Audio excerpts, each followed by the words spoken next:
Hello again. I'm guessing that most of us have noticed the large number of black security guards in Britain these days. Time was when the only uniformed security guards one saw were men from Securicor, delivering wages to a factory or something.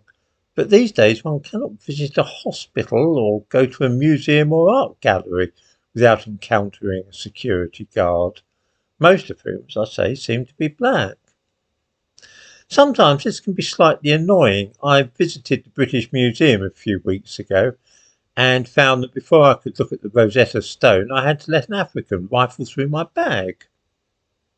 Still, this is just one more of those odd facets of life in modern Britain. Something very weird is happening now, though, which is that in addition to African security guards at the local supermarket or A&E department, prison guards are being recruited from Nigeria on the grounds that they are specialists and therefore entitled to visas and work permits. Let's stop for a moment and consider this.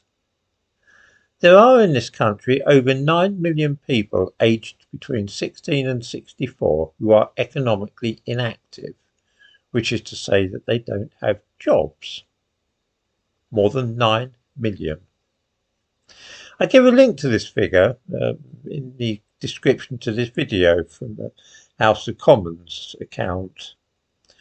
Only 1.5 million of these people are classed as being unemployed. The other 7.5 million are suffering from various ailments and disabilities, which apparently prevent them from looking for work. Most of these people are on various state benefits. With such a huge number of people not working, you might think there would be no difficulty in the prison service finding people willing and able to work as guards. After all, there are no minimum qualifications for the job. You must be able to see and hear well, be generally fit and literate, as well as having a very basic level of numeracy.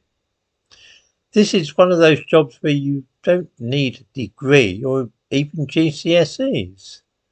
In the description to this video I give a link to the requirements for those hoping to work as prison guards. It seems that among those millions of British people in this country without jobs, there are allegedly not enough men and women who are able-bodied and literate, and so the prison service is now recruiting in Nigeria. I give a link to a piece about this too in the description to this video.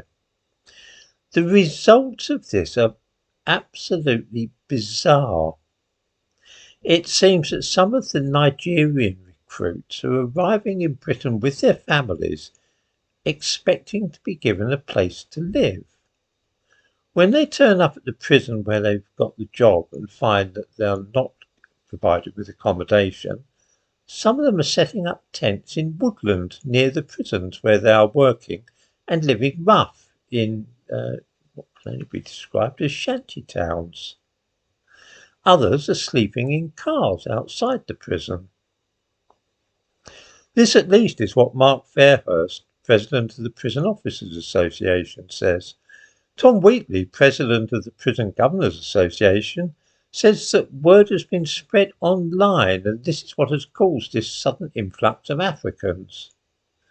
It seems that interviews are conducted by Zoom, which some people in the prison service feel, and I quote, risks recruiting underqualified or corrupt officers.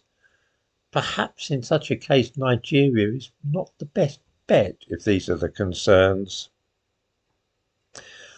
I don't think one has to be a card-carrying member of the National Front or British National Party to find something more than a little rum about all this. It looks like just one more way of bringing in foreigners to do jobs for which no qualifications are needed and which could easily be filled by British people already living here.